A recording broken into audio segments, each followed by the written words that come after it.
Hello दोस्तों, स्वागत है आपका एक बार और मेरी स्टोरी कॉन्ट्रैक्ट मैरिज के न्यू पार्ट में। अगर आपको ये स्टोरी पसंद आ रही है तो प्लीज़ वीडियो को लाइक कर दें और चैनल को भी सब्सक्राइब कर लें। इस स्टोरी का हर पार्ट में बहुत इंटरेस्टिंग लेकर आने वाली हूँ। मुझे अनाया को ऐसे देखकर बिल्कुल अच्छा नहीं लग रहा था, खासकर तब जब उसे मैंने ही हर्ट किया था। हालांकि मुझे पूरी उम्मीद थी कि वो हमेशा की तरह पलटकर इस बात के लिए मुझसे लड़ेगी, मुझे जल्लाद कहेगी और शायद ये भी कि वो भी मेरे साथ उस घर में अकेले नहीं रहना चाहती। मगर मैं इस बार गलत था। शायद मेरी बातों से वो बहुत बुरी तरह हर्ट हुई थी। मेरी नज़र उसके हाथों पर पड़ी। उसने मेरी दी हुई रिंग भी इस वक्त पहन रखी थी। उसने खुद को भरसक शांत रखने की कोशिश करते हुए मजबूत आवाज़ में मुस्कुराते हुए कहा, ओके सर, मैं आई लीव नाउ। मेरी समझ में ही नहीं आ रहा था मैं क्या जवाब दूं उसे। मुझे लगता है अब सब कुछ हमारे बीच साफ हो चुका है। सॉरी, मैंने कुछ ज़्यादा ही रूडली बिहेव किया, मैंने उसकी आंखों में देखते हुए कहा। अनाया मुस्कुराते हुए, it's okay sir.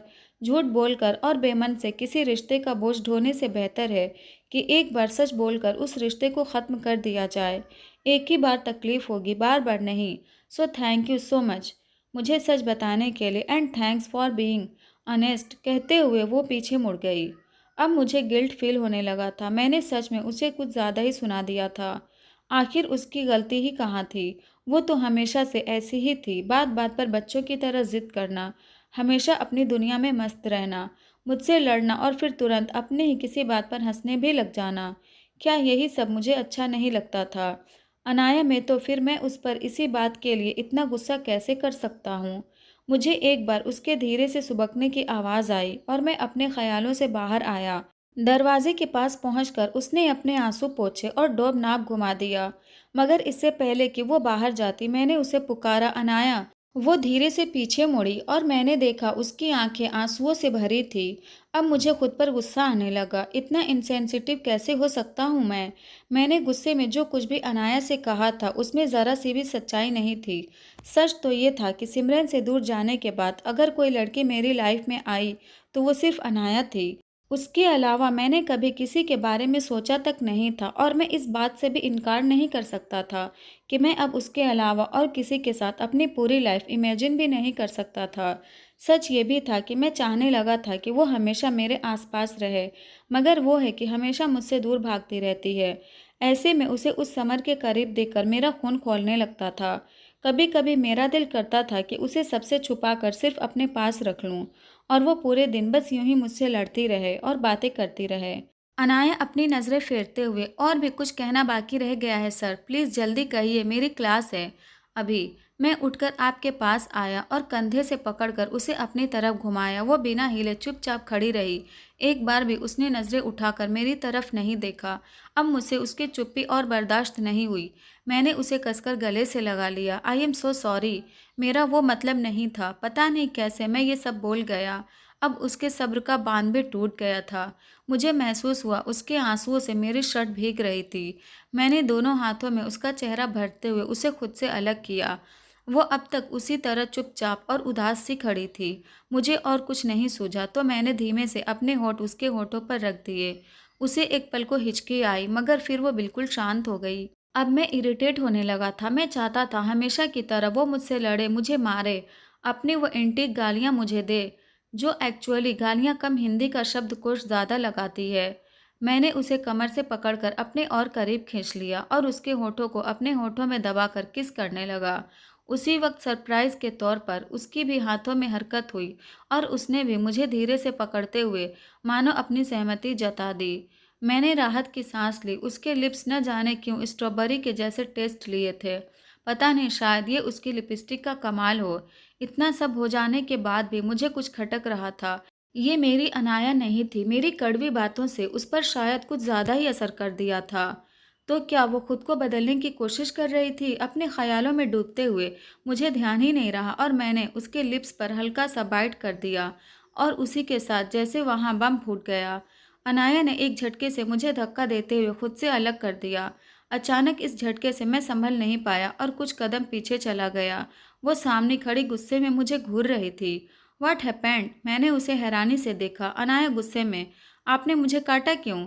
And yes, Anaya is back again. मेरी समझ में ही नहीं आ रहा था क्या जवाब दूं उसे। बस मैं कन्फ्यूज़न में खड़ा रहा, उसे देख रहा था। आई डोंट नो, शायद गलती से। ओके, आई एम सॉरी, मैंने अटकते हुए किसी तरह कहा। वो अपनी भवें चढ़ाती हुई अपने होठों को हाथों से रगड़ने लगी। यार, इतनी भी ज़ोर से बाइट नहीं किया था मैंने। मैं मन ही मन झल्ला रहा था। अनाया नाराज़गी से, अगली बार से ध्यान रखिएगा, मुझे ऐसे काटने की ज़रूरत नहीं है, वरना मैं इससे भी ज़्यादा ज़ोर से काटूंगी आपको। समझे आप? इतना सुनते ही मेरे चेहरे पर शैतानी मुस्कुराहट आ गई। सो इनडायरेक्टली आप मुझे नेक्स्ट टाइम किस करने के लिए इनविटेशन दे रही हैं? जब उसे ये एहसास हुआ कि वो क्या बोल गई तो उसे एक पल को उसके चेहरे पर लाली छा गई, मगर फिर उसने झूठा गुस्सा दिखाते हुए कहा, अनाया, मैं आपको ये सब करने दिया, इसका ये मतलब बिल्कुल नहीं है कि मैं अब आपसे नाराज़ नहीं हूँ। आपने मुझे बिना बात के इतना कुछ कह दिया, यहाँ तक कि पूरी क्लास के सामने भी मेरी इंसल्ट की। मैं भूली नहीं हूँ कुछ भी। इन सब का बदला मैं आपसे लूँगी। मुझे अब हंसी आ रही थी, साथ ही अब मैं रिलैक्स भी फील कर रहा था कि वो वापस नॉर्मल बिहेव कर रही थी। मैंने उसे वापस कमर से पकड़कर अपने करीब खींच लिया। वो घबराकर छूटने की कोशिश करने लगी, मगर मैंने उसे नहीं छोड़ा। मैंने उसके चेहरे पर आए बालों को पीछे करते हुए धीरे से पूछा, रियली मिसेज अनाया राज सक्सेना, तो बताइए मुझे क्या करना पड़ेगा आपको मनाने के लिए? वो बिना कुछ बोले चुपचाप मेरी आंखों में देखे जा रही थी। उसकी धड़कनों की आवाज़ मुझे साफ साफ सुनाई दे रही थी। मैं दोबारा उसकी तरफ झुकने लगा, मगर तभी एक झटके से दरवाज़ा खुल गया। हम दोनों का ही कलेजा मुंह को आ गया। दरअसल उस समय जब मैंने अनाया को रोका था तो उसने डोर अनलॉक कर दिया था। बाद में हम दोनों में से किसी को इस बात का ध्यान ही नहीं रहा। राज, वो मेरी आर्ट सेक्शन वाली फाइल तुम्हारे पास, कहते हुए सिमरन ने अंदर कदम रखा और हमें ऐसे देखकर उसकी बात अधूरी ही रह गई। थैंक गॉड सिमी तुम हो। मैं तो सचमुच घबरा गया था। मैंने अनाया को जल्दी से खुद से दूर करते हुए कहा, मगर सिमरन अब भी शौक में खड़ी हम दोनों को देख रही थी। अनाया सिमरन की तरफ मुड़ते हुए, गुड आफ्टरनून मैम। अनाया की आवाज़ सुनते ही जैसे वो होश में आ गई। सिमरन, गुड आफ्टरनून। हल्के से मुस्कुराने की कोशिश करते हुए सिमरन ने धीमे से कहा, सिमरन आई एम सॉरी अगर मैंने डिस्टर्ब किया तो। वो मैं बस फाइल लेने आई थी। मैंने देखा उसकी आंखों में नमी सी तैर गई थी, जैसे उसे ये सब होने की बिल्कुल उम्मीद नहीं थी। शायद वो अब भी हमारे रिश्ते को लेकर मन में कोई उम्मीद पाले हुए थी, मगर जैसा कि मैं पहले भी उसे कह चुका था, अब ये मेरे लिए पॉसिबल नहीं था। अनाया हम दोनों को देखते हुए, मुझे अब चलना चाहिए, क्लास शुरू हो गई होगी, कहकर वो तेज़ी से बाहर निकल गई। अब मैंने सिमरन पर नज़र डाली। वो अब भी मेरी तरफ उम्मीद भरी नज़रों से देख रही थी। साफ दिख रहा था उसने बड़ी मुश्किल से अपने आंसुओं को रोक रखा था। सिमरन लड़खड़ाती आवाज़ में, क्या तुम अनाया से? मैंने बिना उसकी बात सुने ही हाँ में सिर हिला दिया। उसकी आंखों से आंसू बहने लगे। उसे मानो अब भी यकीन नहीं हो रहा था। सिमरन इनकार में अपना सिर हिलाते हुए, ये नहीं हो सकता राज, तुम ऐसा कैसे कर सकते हो मेरे साथ? तुम इस तरह हमारा रिश्ता ख़त्म नहीं कर सकते। सिमरन, मैंने तुमसे पहले भी कहा था, अनाया जैसी भी है वो मेरी वाइफ है और मैं उसके साथ हमेशा लॉयल रहूँगा। रही बात तुम्हारी, तो हमारे बीच कभी कुछ शुरू ही नहीं हो पाया, तो फिर कुछ ख़त्म करने की सवाल ही कहाँ पैदा होता है। हाँ, अगर तुम आज भी मेरी बेस्ट फ्रेंड हो और हमेशा रहोगी। वो कुछ पल मुझे देखती रही, फिर तेज़ी से दरवाज़ा खोलती हुई बाहर चली गई। कहानी अनाया के नज़रिए से। मैं ऑफिस से निकलकर तेज़ी से हॉलवे की तरफ जा रही थी। अभी अभी जो कुछ भी हुआ था उस पर यकीन कर पाना ज़रा मुश्किल था मेरे लिए। तो क्या अमर सर भी मुझसे प्यार करते हैं? उनकी बातों से ऐसा ही लगा, लेकिन अगर ऐसा है तो कभी कहते क्यों नहीं? लोग कहते हैं गुस्से में इंसान सच कहता है, और गुस्से में उन्होंने जो कुछ भी कहा था वो ये बताने के लिए काफ़ी था कि उन्हें मुझसे प्यार तो बिल्कुल नहीं है। तो फिर अभी अभी जो हुआ वो क्या था? और सिमरन, वो भी तो प्यार करती है ना अमर सर से। सॉरी सॉरी, वो दोनों ही प्यार करते हैं एक दूसरे से। अब मैं अपने थॉट्स और लॉजिक्स में उलझने लगी थी। मुझे समझ ही नहीं आ रहा था आखिर सर के मन में मेरे लिए क्या। अपने ख्यालों में गुम मैंने बेध्यानी में हॉलवे में टर्न लिया और किसी से बुरी तरह टकरा गई। आई एम सॉरी मैंने कहना चाहा, मगर सामने खड़े शख्स को देखकर मेरी बात अधूरी रह गई। मेरे दिमाग में चल रहे सारे थॉट्स जैसे एक साथ गायब हो गए और उनकी जगह ले ली गुस्से और नफरत ने।